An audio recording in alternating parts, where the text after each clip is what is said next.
જય શ્રી કૃષ્ણ મિત્રો. ઉત્સવનો મહિમા ચેનલમાં આપનું સ્વાગત છે.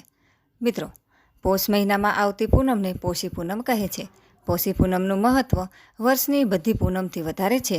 આપણા ધર્મગ્રંથોમાં પોષ મહિનાના દિવસે ગંગા સ્નાન અને સૂર્યદેવને અર્ધ્ય આપવાનું વધારે મહત્ત્વ છે.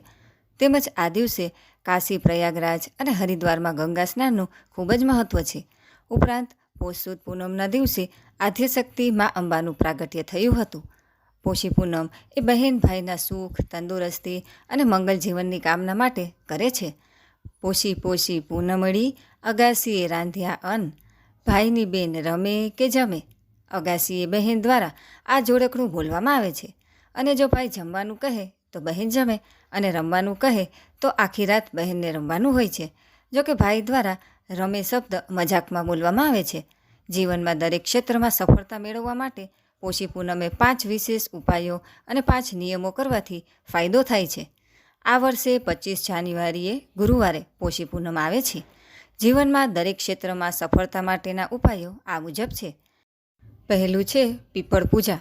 એમ માનવામાં આવે છે કે પોષ પૂર્ણિમાના દિવસે દેવી લક્ષ્મી પીપળના ઝાડ પર આવે છે. તેથી આ દિવસે સવારે વહેલા ઉઠીને પીપળાના ઝાડની સામે મીઠાઈ ચડાવવી અને જળ ચડાવવું. સાંજે પીપળાના ઝાડ પાસે દીવો પ્રગટાવવો.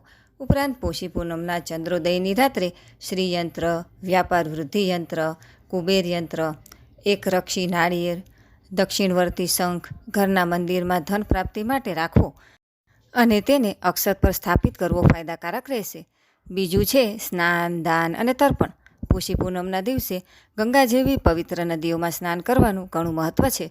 પરંતુ જો તમે પવિત્ર નદીઓમાં સ્નાન કરી શકતા ન હોય તો તમારે પાણીમાં ગંગાજળ ભેળવીને અને હાથમાં કુશ પકડીને સ્નાન કરવું જોઈએ. સ્નાન કર્યા બાદ પ્રસાદ અને દાન કરવું. ત્રીજું છે સૂર્ય પૂજા. આ દિવસે ત્રાંબાના કળશમાં જળ લઈ અને તેમાં કંકુ, અક્ષત અને લાલ રંગના ફૂલ મૂકો અને ઓમ સૂર્યાય નમઃ, ઓમ આદિત્યાય નમઃ, ઓમ નમો ભાસ્કરાય નમઃ મંત્રનો જાપ કરવો. અર્ધ્ય સમર્પયામી. આમ કહેતી વખતે સૂર્ય ભગવાનને અર્ધ્ય અર્પણ કરવું અને એવી રીતે અર્ધ્ય અર્પણ કરવું કે ઉગતા સૂર્ય પાણીના પ્રવાહની વચ્ચે દેખાય.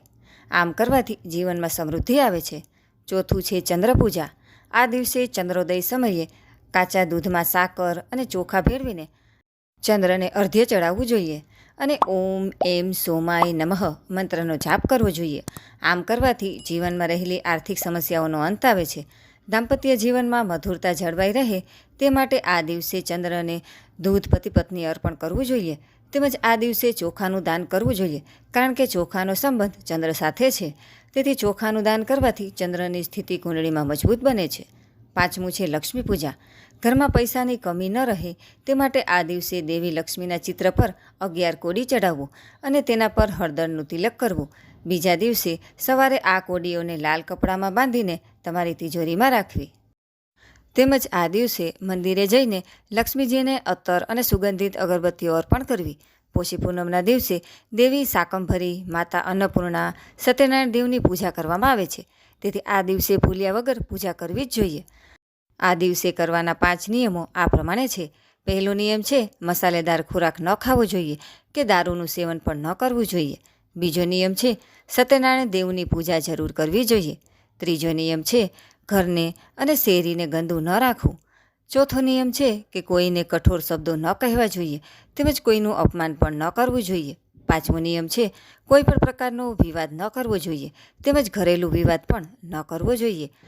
તો મિત્રો, આજના વિડીયોમાં આપણે પોષી પૂનમ ક્યારે આવે છે, તેનું મહત્ત્વ, આ દિવસે કયા ઉપાયો કરવાથી જીવનમાં સફળતા આવે તેના વિશે વાત કરી. વિડીયો પસંદ આવે તો લાઇક, શેર તથા અમારી ચેનલ જો તમે પહેલીવાર જોઈ રહ્યા હોય તો સબસ્ક્રાઈબ કરવાનું ભૂલશો નહીં. સર્વે ભક્તોને મારા જય શ્રી કૃષ્ણ.